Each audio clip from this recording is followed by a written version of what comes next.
Manages to stop there, thank you to the tarmac. But back to the action, Andy Priaulx having a sneaky look down the inside, using a little bit of curb.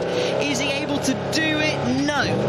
But the E-types are catching the AC Cobra, as we were told, in the wet conditions. The independent rear suspension, better drive off the corners, and the sheer horsepower of the AC Cobra, normally in a straight line, has the advantage, but it's proving difficult. And Ollie Bryant's now having to defend the lead in the RAC TT. Still 12.5 minutes to go.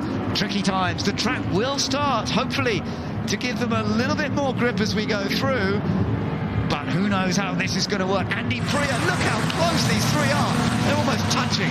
They are almost touching. They were doing the 2 minute 4 seconds. They're now into the 1:59s, 1:56s from Priaulx. So the lead car of Bryant will be hoping that it continues to dry at a quick rate, which will really help the AC Cobra. But of course, these E-type Jags will be hoping that the total opposite. If Priaulx has another little look down the inside of the Minassi car.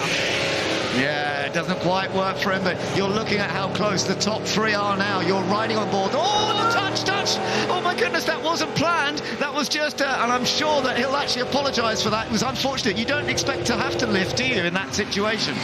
Wow, that's so lucky that the 88 didn't go into the barrier, but of course, Andy Priaulx would, like you said, be very apologetic because he didn't mean to. He was having a look one way, having a look another way, and it was just really, really unfortunate. Now, as they go through the first part of St Mary's, a little bit of bodywork rub damage there from the contacts, as we're going to have a little bit of a replay now. So you'll see Priaulx have a look on the inside.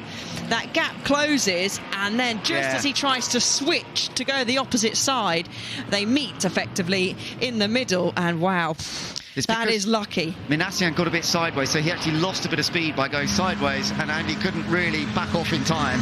Oh, and he's taken the lead.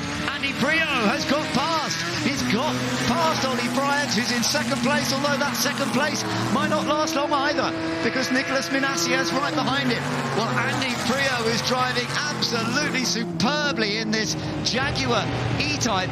They knew in the dry conditions that the AC Cobras would have the advantage with that straight line speed. But in the wet conditions, the Jaguar E-types are flying along now. And Andy Priaulx has done an absolutely superb job. But what about Minassian? Can he find a way through? Well, he's having a look, isn't he? He's keeping himself nice and tidy through the chicane. He'll know that Cobra will be squirming coming down the straight. Has, of course, the straight line speed advantage, as you can see from the onboard. But then he just continues to squirm all the way down the straight.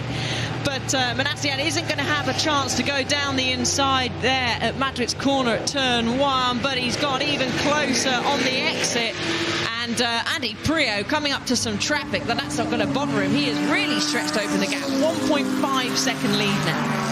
Very, very impressive from Andy Priaulx. You're riding back on board with Gary Pearson for the moment.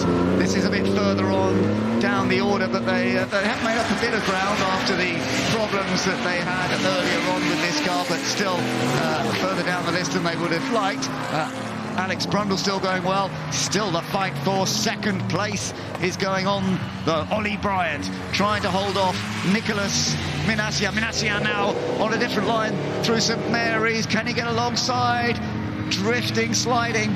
But so far, Ollie's doing just enough.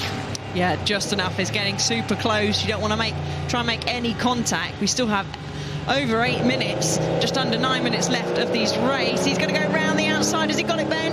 I think he has. He had a really good exit there, and now being on the outside, you look at the way that Ollie, he's trying to get the power down, but just sideways, and he has to lift off, and the E-types are now running 1 and 2 ahead of the AC Cobras. They are.